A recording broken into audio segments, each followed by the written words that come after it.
Assalamualaikum warahmatullahi wabarakatuh. Ketemu lagi kita dalam pelajaran bahasa Indonesia. Dan kali ini saya akan menjelaskan tentang materi kita, yakni teks biografi.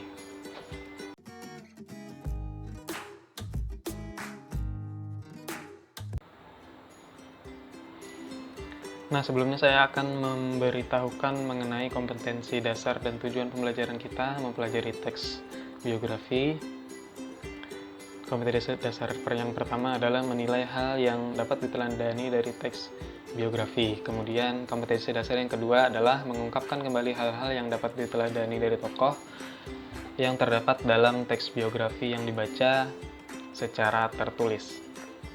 Kemudian tujuan pembelajarannya adalah yang pertama mengidentifikasi peristiwa antara lain perjalanan pendidikan, karir, perjuangan dalam biografi tokoh. Kemudian tujuan pembelajaran yang kedua yakni peserta didik mampu menemukan hal yang dapat diteladani dari teks biografi.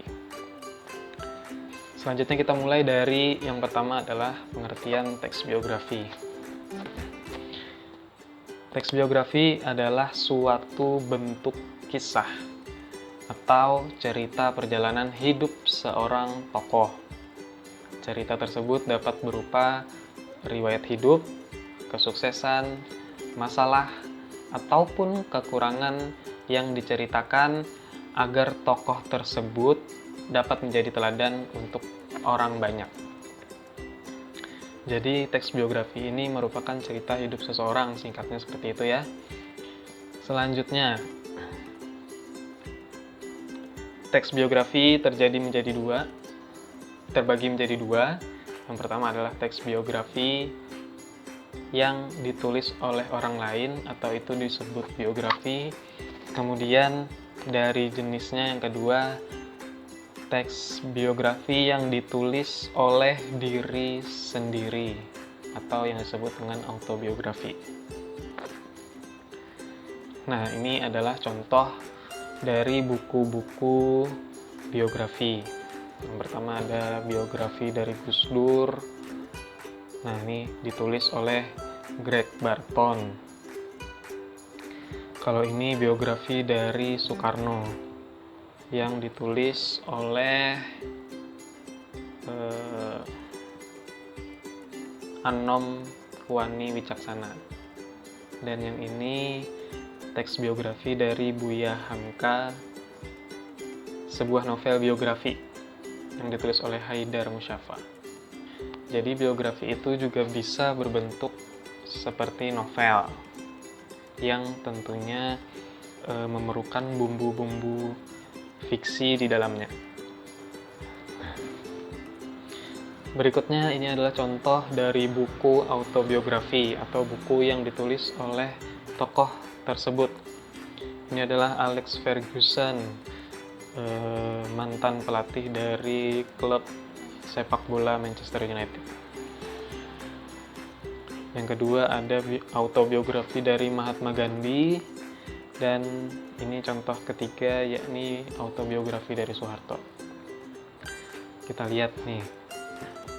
Nah, Alex Ferguson, autobiografi saya.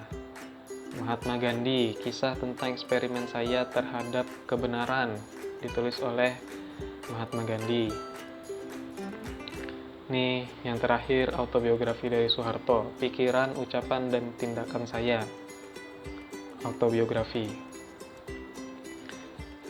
Nah, seperti kita lihat, ketiga contoh ini ditulis oleh pengarangnya atau ditulis oleh tokohnya langsung mengenai biografi dirinya sendiri.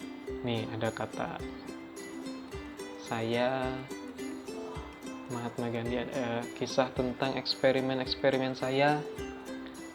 Soeharto berkisah tentang pikiran, ucapan, dan tindakan saya.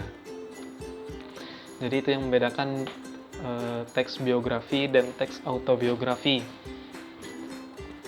Selanjutnya adalah ciri-ciri dari teks biografi. Yang pertama, ciri-cirinya adalah teks biografi atau autobiografi harus memuat informasi berdasarkan fakta pada tokoh yang diceritakan dalam bentuk narasi cerita. Nah, kita lihat. Kalian mungkin pernah diminta untuk menuliskan atau menyebutkan biodata kalian. Kalau biodata ini cukup seperti ini. Nama, siapa, kemudian nama panggilan, tempat tanggal lahir, agama, pekerjaan, dan alamat. Kalau biodata biasanya seperti ini. Tapi kalau teks biografi, itu biodata kita harus ditulis menggunakan format narasi atau cerita. Jadi kalau biografi itu biodata kita yang diceritakan. Kalau biodata cukup seperti ini. Nah, itu ciri yang pertama. Jadi biografi atau biografi harus memuat informasi berdasarkan fakta pada tokoh yang diceritakan dalam bentuk narasi. Kemudian ciri yang kedua adalah memuat fakta tentang pengalaman hidup seorang tokoh dalam memecahkan masalah-masalahnya sampai akhirnya dia sukses, dan sehingga tokoh tersebut melalui ceritanya patut menjadi teladan. Artinya cerita yang dituliskan dalam biografi maupun autobiografi itu berisi tentang pengalaman hidup, bisa tentang bagaimana dia memecahkan masalah, bagaimana dia berhasil sukses, dan ceritanya patut menjadi teladan buat orang lain. Yang ketiga adalah ciri-ciri biografi memiliki struktur yang jelas. Nah, kita lanjut ke strukturnya. Struktur dari biografi itu yang pertama adalah orientasi atau setting. Orientasi ini berisi informasi mengenai latar belakang kisah atau peristiwa yang diceritakan. Selanjutnya untuk membantu pembaca. Informasi yang dimaksud berkenaan dengan ihwal siapa, kapan, di mana, dan mengapa. Ini kita lihat dari struktur teks biografi bagian orientasi dalam contoh teks biografi berjudul Biografi B.J. Habibie.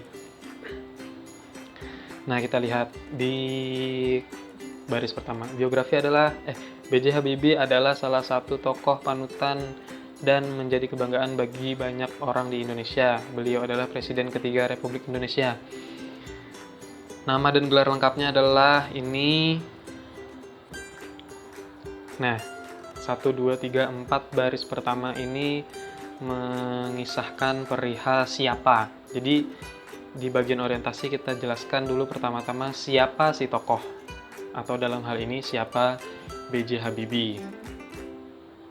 Kemudian nih, beliau dilahirkan di Parepare, Sulawesi Selatan pada tanggal 25 Juni 1936. Jadi ini menceritakan di mana dia lahir, kemudian kapan dia lahir. Jadi pertama tadi sudah ada siapa, ini kemudian di mana, kemudian kapan. Nah, riwayat lain juga diceritakan di sini. Beliau adalah anak keempat dari 8 bersaudara, pasangan bapak dan ibu ini. Kemudian menikah pada tanggal 12 Mei dan dikaruniai 2 orang putra. Jadi struktur yang pertama orientasi, ini merupakan bagian pengantar yang isinya adalah siapa, kapan, di mana, dan mengapa. Nah, selanjutnya adalah struktur dari teks biografi yang kedua. Struktur yang kedua ini namanya adalah peristiwa penting, dan isinya merupakan rangkaian peristiwa yang disusun secara kronologis, artinya menurut urutan waktu secara berurutan, yang meliputi kejadian-kejadian utama yang dialami oleh tokoh tersebut.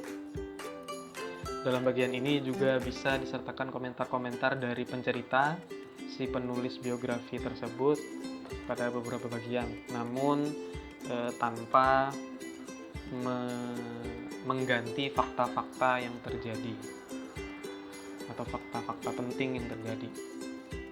Nah, ini yang saya sebutkan tadi atau yang saya contohkan ada pada contoh buku biografi dari Buya Hamka. Buku biografi dari Buya Hamka itu ditulis dengan format novel.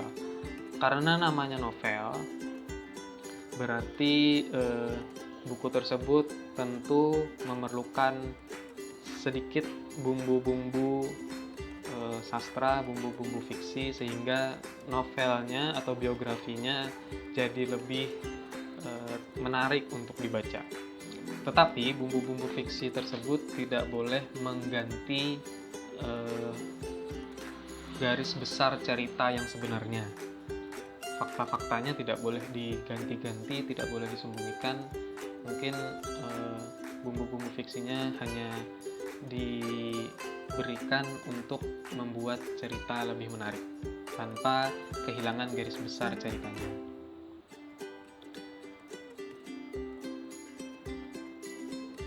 Nah, ini adalah contoh dari struktur teks biografi peristiwa-peristiwa penting.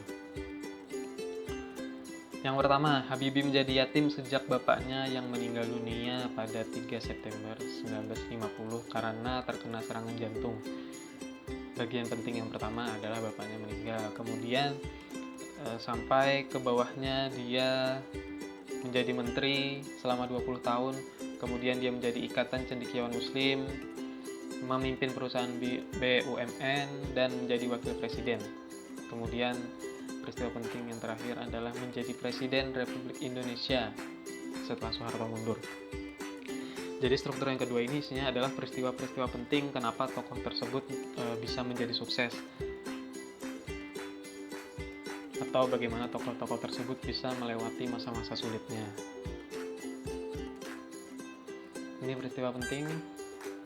Silahkan kalau mau dijeda untuk membaca dan memahami. Kita lanjut ke struktur teks biografi yang ketiga. Teks biografi yang ketiga strukturnya namanya adalah reorientasi, yang isinya adalah komentar evaluatif atau pernyataan simpulan. Komentar evaluatif ini artinya adalah penulis biografi memberikan komentar tentang peristiwa-peristiwa penting atau jalan hidup seseorang tersebut, kemudian memberikan pernyataan simpulan. Bagian ini sifatnya adalah opsional atau boleh ada, boleh tidak ada. Sudah, kita lanjut. Nah, ini contoh dari teks biografi reorientasi. Turun dari jabatan sebagai presiden, Habibie kembali ke Jerman. Nah, ini masa-masa setelah dia turun jabatan sebagai presiden. Kemudian pada tahun 2010 Ainun meninggal dunia karena kanker. Nah, ini sebagai terapi. Kemudian dibuatkan buku dengan judul Ainun dan Habibie. Jadi reorientasi ini boleh ada, boleh tidak ada ya. Nah, akhirnya kita sudah belajar mengenai teks biografi, dan kita simpulkan sekali lagi bahwa biografi adalah suatu bentuk kisah atau cerita perjalanan hidup seorang tokoh. Biografi terbagi jadi dua, yakni biografi atau teks biografi yang ditulis oleh orang lain dan teks autobiografi yang ditulis oleh diri tokoh tersebut. Kemudian biografi berbentuk narasi atau cerita yang memuat fakta tentang pengalaman hidup seseorang dan memiliki struktur yang jelas. Struktur yang pertama adalah orientasi, yang kedua peristiwa penting, dan yang terakhir adalah reorientasi. Terima kasih, cukup sekian pemaparan saya tentang teks biografi.